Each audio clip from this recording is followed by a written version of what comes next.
Welcome to NFL Week 18. This is the Turnpike Sports Pro Pick segment powered by BetfredSports. I'm Doug Weishuttle here with Dave Weishuttle. We're here to talk about our best picks for the upcoming weekend here for the NFL. It's the final weekend of the season. Yep.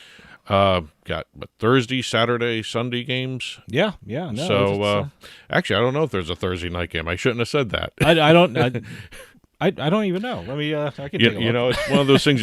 We've been so focused on what happened Monday night with the Bills game. Yeah. It's been kind of a rough week. I gotta tell you, usually I really enjoy looking at the games and analyzing them and figuring out who I'm going to bet on. It just wasn't fun this week. No. Knowing what happened for the Monday night, and it just it just felt weird. And also, as we're taping this, we still don't know what the NFL has decided with regards to whether or not they're going to have that game resumed or not, or restarted. This is the final week of the season. We've got the Pro Bowl weekend. But I don't know if they're going to do it there. All that is secondary. All secondary. It's all secondary. You worry about the health of DeMar Hamlin. And, football's a game. It's not life. It's one of those things where, but again, if it gets played, it gets played. If it doesn't, it doesn't. They'll figure it out. They'll figure it out. I almost at some don't point. care, because you're worried about the health of the players and the well-being of the players. For the sake of what we're doing, we kind of have to care a little bit. We have to care. We have to care. But again, we powered through. Yeah. So, but again, we'll see what happens with that game. It does have playoff implications. All that stuff. But again, it's a matter of secondary. What happens with DeMar Hamlin. Yeah. Yep. So, but anyway, we're here in the NFL Week 18 regular season final weekend. Here to do our picks powered by BetfredSports. As always, we use our Tuesday lines. We choose 3 games each. We pick spreads or totals. We do not do money lines. And like I said, we just go ahead and start going through all these picks here. And again, up until Monday night, it was a fun season. Oh, yeah. And I have to admit, it was a very interesting season with everything going on. Yeah. But again, we're going to power through this. Yep. So without belaboring anything else here, we're just going to go right into our picks, and we're going to start off with game number 1 for the week. First game for me in Week 18, I've got the Tennessee Titans going to the Jacksonville Jaguars. The Jaguars are favored by 6.5. There's an over-under of 40.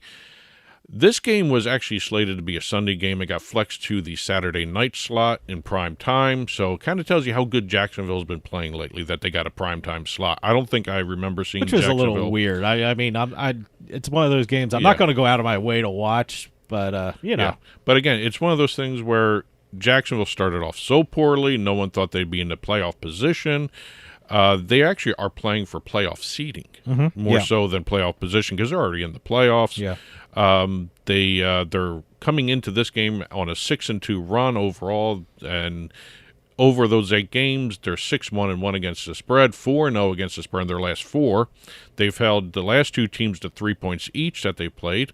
So it's been very interesting watching the evolution of Jacksonville, not just the team, but also their quarterback, Trevor Lawrence. They're coming in against the Titans, who are not playing Ryan Tannehill. I don't know exactly who's going to be playing for them, who's going to be under center, I mean. And the Titans, since losing Tannehill, have not been playing well. They've only scored about 14 points a game. Titans are 0-4-2 against the spread in their last 6 overall, so it's going to be very interesting to see what happens here. I know the Titans always play the Jaguars tough. They've always had tough games against each other, but with a 6.5 point spread and the way Jacksonville's playing, I'm going to go Jacksonville and lay the 6.5. All right. Speaking of 2 teams that play each other tough all the time, my first game is the Cleveland Browns traveling to the Pittsburgh Steelers. The Steelers are 3-point favorites with a total of 40.5 points. This game always fascinates me, Cleveland Browns and Pittsburgh. This is football for me. I mean, this is especially late in the year, and I really like the Pittsburgh Steelers in this situation. I think they are very tough in January. I mean, they're 17-7-3 against the spread in their last 27 games in January. So this is the time when the Steelers play tough and hard and things like that. And these two teams always play each other close. I mean, I expect a very close game, and home field advantage really matters in this one because the home team has a record of 7-3 against the spread in their last 10 meetings. So Pittsburgh is home. I think Pittsburgh's going to win. I also think Pittsburgh is going to cover those 3 points. So I like Pittsburgh in this one. It's also important for Tomlin. If he wins, he doesn't have a losing record. Like I said, the Pittsburgh Steelers are really playing for something. Yeah. Great coaching job this season. Yeah, too, I think his best coaching job with this team. Yeah. All right, let's head on over to the second game of the week. Game number 2, we've got the Los Angeles Rams going to the Seattle Seahawks. Seattle's favored by 6.5 in this one, just like Jacksonville was 6.5 in the other one. The over-under is 41.5. Seattle's playing for another slot in the playoffs here. It's one of those situations where, again, no one saw this team coming in the preseason. Geno Smith has been playing lights out most of the year. He's had a couple of rough spots here and there, but he has been playing like lights out.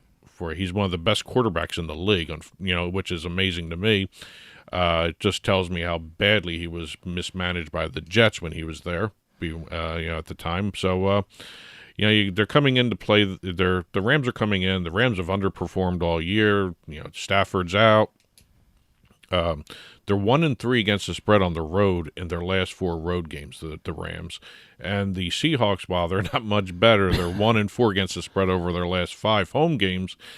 The way Seattle's been playing, their defense has been picking up lately, and even when you saw against the Jets, Geno Smith was playing very, very well. That offense was clicking. The running game was there. And I really, can't see the Rams keeping up with the Seahawks. The Rams are also 1-4-1 against the spread in their last 6 versus an NFC team. Favorite in this series is 5-2 against the spread in their last 7. And so is the home team, which here is Seattle. So I'm going Seattle and laying the 6.5. My next game is the Tampa Bay Buccaneers traveling to the Atlanta Falcons. The Falcons are actually 4.5-point favorites, and the total is 40.5. Look, I know Todd Bowles said he's going to play his starters for the Buccaneers, but seriously, really, I mean, that would be crazy if he played his starters any length of time in this game. So I don't think the Tampa Bay Buccaneers are going to be scoring a lot. And for the Atlanta Falcons, even when they do play their starters, they don't score a lot anyway. I mean, they have hit the under 11 out of the last 16 games and 5 out of the last 5 games. So I know Atlanta is going to be under. I know there's not going to be a lot of firepower on the Buccaneers side of the ball. So I'm taking the under 40.5 points. This one has under written all over it. And, you mentioned having the starters playing and everything else. Yeah, it's crazy. I mean, given the way Tampa Bay's played all season, you can actually make the argument the starters never really played, because they were dropping passes.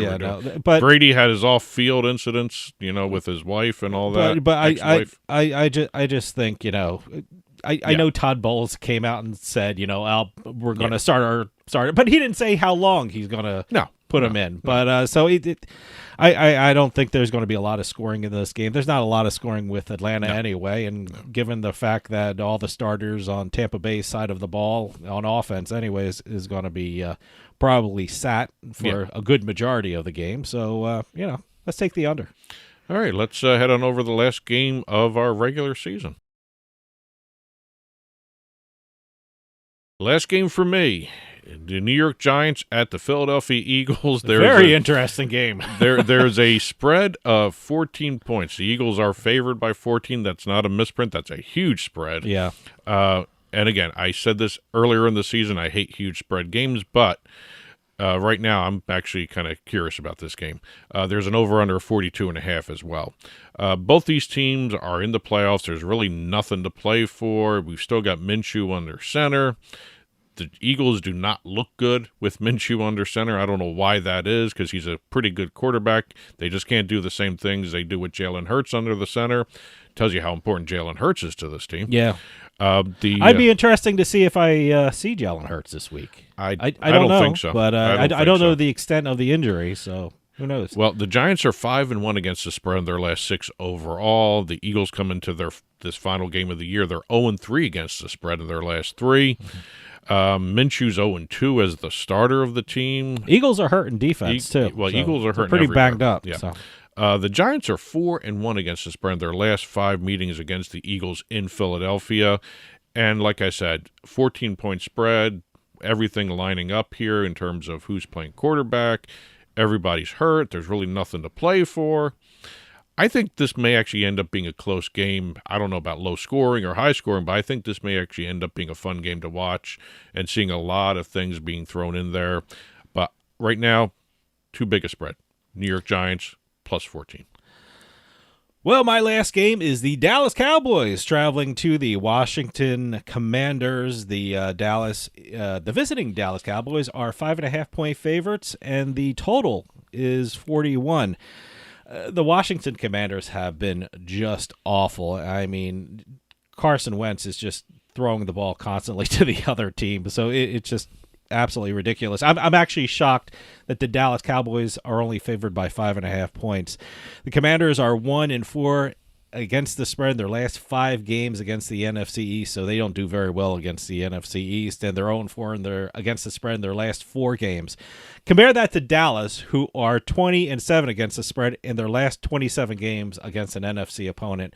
I think Dallas is going to win by at least a touchdown, so I'm certainly taking Dallas and laying the 5.5 points. All right, let's recap our final picks of the regular NFL season. Oh, here. yeah, it is. Yep. Boy. So why don't you go ahead and recap the picks? All right, I'm taking the Steelers and laying the 3 points against the Cleveland Browns. I'm taking the under 40.5 points in the Buccaneers-Falcons game, and I'm taking the visiting Dallas Cowboys, and I'm laying the 5.5 points against the Washington Commanders. I'm taking the Jacksonville Jaguars and laying the 6.5 against the Titans. I'm doing the Seahawks, laying the 6.5 against the Rams. And I'm taking the Giants plus 14 against the Eagles. Should be interesting. It'll be a fun game to watch, I think, for a game that has really no meaning for either team since they're both in the playoffs. But, again, these picks will be up on the blog, turnpikesports.us. Click on the blog button when you get to our site. You'll see these in print form. Feel free to comment, info@turnpikesportsradio.com. Follow us on Twitter, @TurnpikeSports, @TurnpikeBets also. Instagram @Turnpike Sports Radio, and on Facebook @Turnpike Sports. That's it for NFL Week 18 with us. So enjoy the games, everybody. And that'll do it for us this week. We'll see you next time on the Turnpike.